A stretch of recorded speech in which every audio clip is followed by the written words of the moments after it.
5, 4, 3, 2, 1, 0। Start.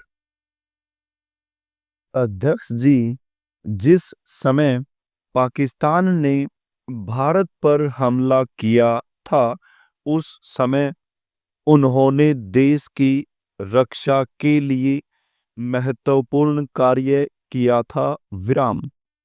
इसके साथ ही मैं मंत्री महोदय को यह भी स्मरण दिलाना चाहता हूं कि शायद उन्होंने इस पर ध्यान नहीं दिया कि इस बार जो राष्ट्रीय पुरस्कार मिले हैं उनमें रेलवे प्रशासन को केवल 2 ही प्राप्त हुए हैं, जबकि मैं ऐसा मानता हूं कि हमारी सेना के बाद अगर किसी ने युद्ध काल में सराहनीय कार्य किया है तो वह रेलवे प्रशासन अथवा रेलवे कर्मचारी और अधिकारी हैं। विराम।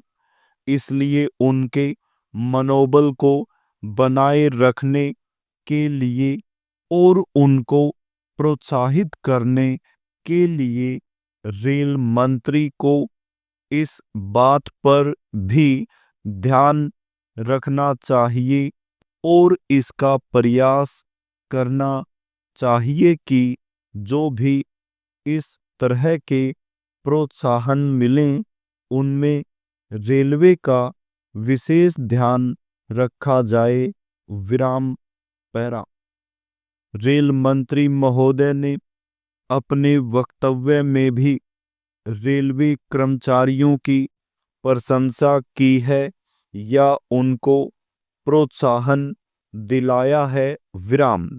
लेकिन यह प्रोत्साहन शांति काल में भी बना रहना चाहिए। विराम।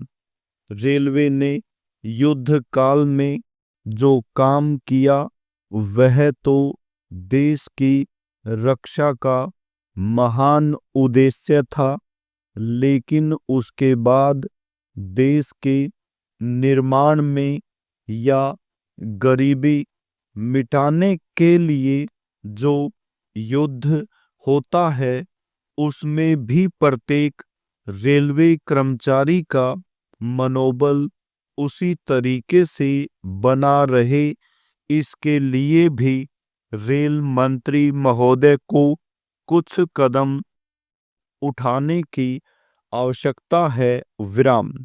मैं ऐसा मानता हूं कि वह किसी भी तरीके से करें, उनका तरीका कुछ भी हो, लेकिन उनको यह करना चाहिए कि जितने भी रेलवे कर्मचारी हैं, जो भी रेलवे को मुनाफा हो उसमें वह साझीदार हों। विराम।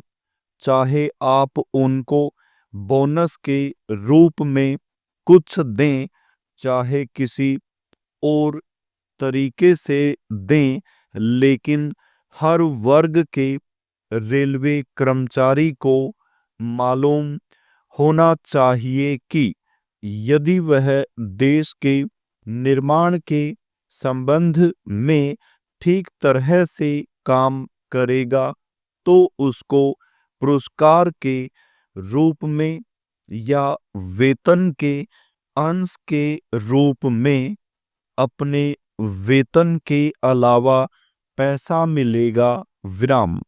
इसी प्रकार इस संबंध में मैं एक और सुझाव देना चाहता हूं। विराम। स्वतंत्रता के बाद रेल प्रशासन भारत सरकार का प्रशासन हो गया, लेकिन यह लोकसभा एक विशेष उद्देश्य को लेकर चुनी गई है। विराम। यह उस कार्यक्रम का एक नमूना ही है। विराम। गांधी जी ने जीवन के सभी पहलुओं पर प्रकाश डाला था। विराम। धन को वे संयम से व्यय करने के हक में थे। विराम।